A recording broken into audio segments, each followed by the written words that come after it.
I'm outside a bunker set into the rock and the ice and the snow up here around 2,900 meters in the Stelvio National Park, high in the Italian Alps.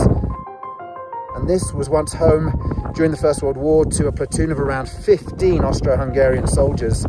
And it's bunkers and military emplacements and trenches like this that are coming to light as the glaciers in this region melt. How close were the positions, the Italians and the Austro-Hungarians? Unbelievably close. Exactly in this sector of the front. On the other side, on the descending slope, the Filonde Mott Italian position was less than 500 meters away.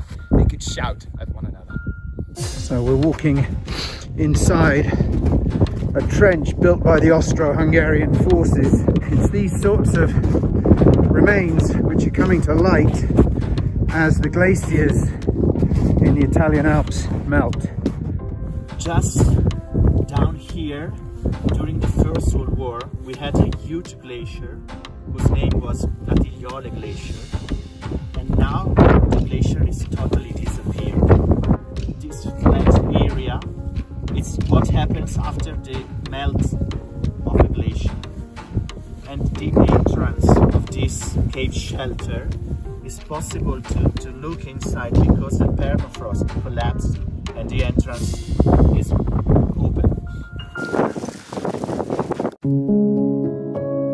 Right now, we're inside an artificial cave, which is barracked by Austro-Hungarian troops in September 1915, after the conquest of the peak, which is just above us, which is 3,094 meters. Right now here, we're just below 3,000 meters. This used to be a barrack that could host as many as 15 Austro-Hungarian soldiers. Why are these First World War military emplacements now coming to light?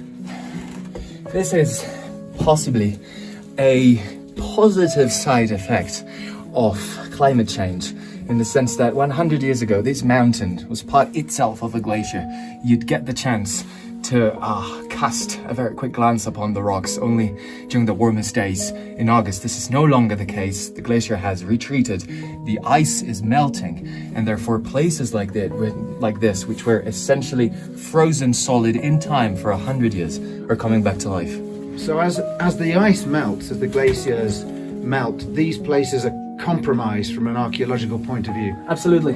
This is exactly the point. We have an opportunity, but it's an opportunity that must be grasped very quickly, because these places not only conserve all sorts of artifacts, but scientific traces of how life used to be from a botanical, entomological, glaciological point of view 100 years ago. But the traces which are left in this ice must be harnessed quickly before the ice melts, and it becomes impossible to scientifically analyze all the data that these places gift us.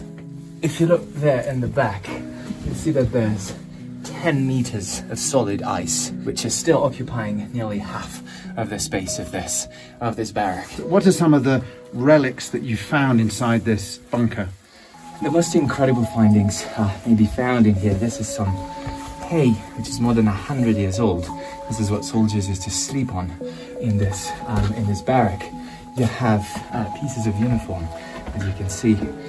You can see this probably was utilized to strengthen the wooden structures, as you can see up here, which would be constituted by wood, some isolating material which would touch upon the rock. How much has the glacier reduced? It reduced of about 40% in area during the last 50 years. And each summer, due to summer melting, about 6 meters of ice thickness is lost. The thickness of about 6 meters is lost, is melted. During the last century, this glacier has lost a thickness stronger, higher than 100 meters. You can see the river in the valley. In the 50s of the last century, the glacier tongue was located, and the glacier tongue was able to reach this sector of the valley 50 years ago.